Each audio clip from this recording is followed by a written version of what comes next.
साल 2020 में सतेंद्र यादव मांझी इसलिए जीत जाते हैं क्योंकि वहां से जेडीयू की प्रत्याशी होती हैं माधवी सिंह और उनके सामने निर्दलीय राणा प्रताप सिंह ताल ठोक देते हैं। और उसके बाद होता यह है कि एनडीए का वोट, राजपूत का वोट एकदम से कट जाता है, बढ़ जाता है और फलस्वरूप होता यह है कि सतेंद्र यादव वहां से चुनाव जीत जाते हैं। अब स्थिति 2025 का देख लीजिए तो 2025 भी 2020 को दोहराता हुआ दिखाई दे रहा है और एक बार फिर से वही समीकरण आता हुआ सामने दिखाई दे रहा है। मतलब स्थिति परिस्थिति सेम टू सेम जो 2020 में था वही 2025 में मांझी में बनता हुआ दिखाई दे रहा है। और राजपूत ब्राह्मण का घर कहा जाने वाला मांझी एक बार फिर से यह बता रहा है कि भाई चाहे राजपूत हो या ब्राह्मण, ये लोग मिलके भी इस बार सतेंद्र यादव का शायद ही मुकाबला कर पाए। अब मैं ऐसा क्यों कह रहा हूं, सब कुछ आपको विस्तार पूर्वक बताऊंगा, समझाऊंगा, लेकिन उससे पहले मेरा परिचय जान लीजिए। मेरा नाम है रजत और आप जनता जंक्शन देख रहे हैं। देख लीजिए, सतेंद्र यादव 2020 में मांझी के विधायक बनते हैं और स्थिति यह है कि 2025 में भी ये हो रहा था कि भाई इनको टिकट नहीं मिलेगा, इनको लेके कई सारे माहौल बनाए जा रहे थे, लेकिन फाइनली जो लेफ्ट पार्टियां हैं वो जोर जबरदस्ती करके कि भाई सतेंद्र यादव वाला सीट तो नहीं छोड़ा जाएगा। सबको पता है कि सतेंद्र यादव कितने खास हैं मांझी के लिए और साथ ही साथ उनके पार्टी के लिए। और उसके बाद सतेंद्र यादव को जो है एक बार फिर से पुनः वहां से टिकट दे दिया गया है। और मजे की बात यह है कि राणा प्रताप सिंह कह रहे थे कि भाई भाजपा की तरफ से हमें मांझी से टिकट दिया जाए, लेकिन वहां जेडीयू ने अपना कैंडिडेट उतारा है। और कैंडिडेट किसे उतारा है? तो रणधीर सिंह को। रणधीर सिंह, पहले तो बता दूं इनके बारे में कि ये छपरा के विधायक हैं, राजपूत इनको अपना नेता मानते हैं और इसके पीछे का कारण प्रभुनाथ सिंह जो कि इनके पिता हैं वो हैं। अब इनके पिता का रौला पूरा छपरा सिवान गोपालगंज में था, ये सबको पता है।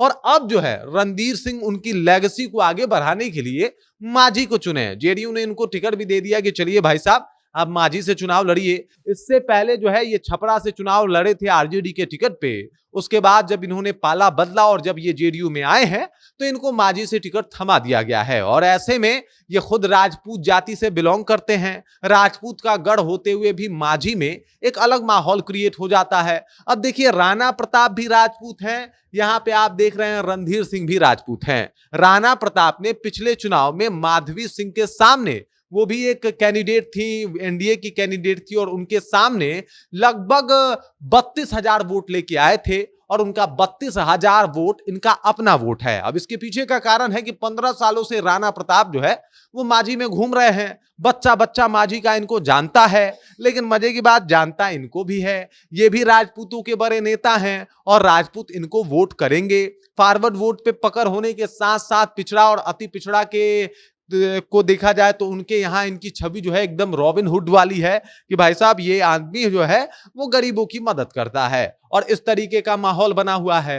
तो ऐसे में वोट कटना लाजमी है क्योंकि निर्दलीय चुनाव लड़ने की घोषणा एक बार फिर से राणा प्रताप करते हुए दिखाई दे रहे हैं और मांझी में इसी तरीके से इस बार जो है वो चुनाव भी होने वाला है। ऐसे में क्या इतिहास अपने आप को दोबारा दोहराता हुआ दिखाई दे रहा है, क्योंकि अगर सतेंद्र यादव इनका वोट फिर नहीं कर रहा, कोई काटने वाला नहीं है। अब जनसुराज की बात कर ली जाए तो वाईबी गिरी जो है यहां से चुनाव लड़ रहे हैं जनसुराज के टिकट पे, लेकिन इनको उतना पुख्ता दावेदार माना नहीं जा रहा है। और अगर ये वोट काटेंगे भी तो 1 से 2,000 वोट काटेंगे, जो कि ज्यादा असर नहीं डालेगा सतेंद्र यादव पे, क्योंकि जो पिछली बार इनके जीत का औसत रहा था वो 1-2 हजार नहीं था बल्कि 20-30 हजार था। और इस वजह से औसत बहुत लंबा है और इस तरीके से इनको नहीं काटा जा सकता। समस्या यह है कि भाई मांझी में एनडीए को क्या सोच समझ के जो है आगे काम करना पड़ेगा, क्योंकि जिस तरीके का माहौल बना है वो तो सब बता रहा है, बयां कर रहा है कि भाई मांझी में सतेंद्र यादव के लिए रास्ता आसान है जबकि रणधीर सिंह के लिए थोड़ा मुश्किल। अब देखना यह होगा कि क्या राजपूत समाज और अग्रा समाज या फिर वहां का जो माहौल है वो एकदम से ये कह देता है कि भाई साहब अगर सतेंद्र यादव के लिए एंटी कंबेंसी लागू होती है और पूरा समाज राणा प्रताप सिंह को एक टाइम के लिए ये कह के कि ना भाई ये तो जीतेंगे या नहीं जीतेंगे गारंटी नहीं है, और वैसे में रणधीर सिंह को वोट देती है, तो इनके लिए जीतना आसान हो सकता है, इनके लिए मार्ग आसान हो सकता है। लेकिन अदरवाइज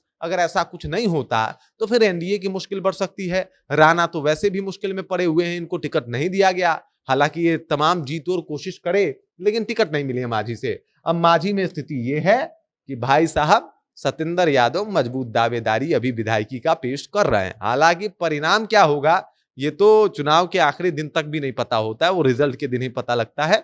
बाकी उस खबर जानकारी को लेके और जिस तरीके से मांझी का माहौल है उसको लेके आप क्या सोचते हैं, आपके ध्यान में क्या कुछ चल रहा है, कृपया कमेंट कीजिए और अपना विचार हम तक पहुंचा दीजिए। बाकी आप देख रहे हैं जनता जंक्शन और मेरा नाम रजत है।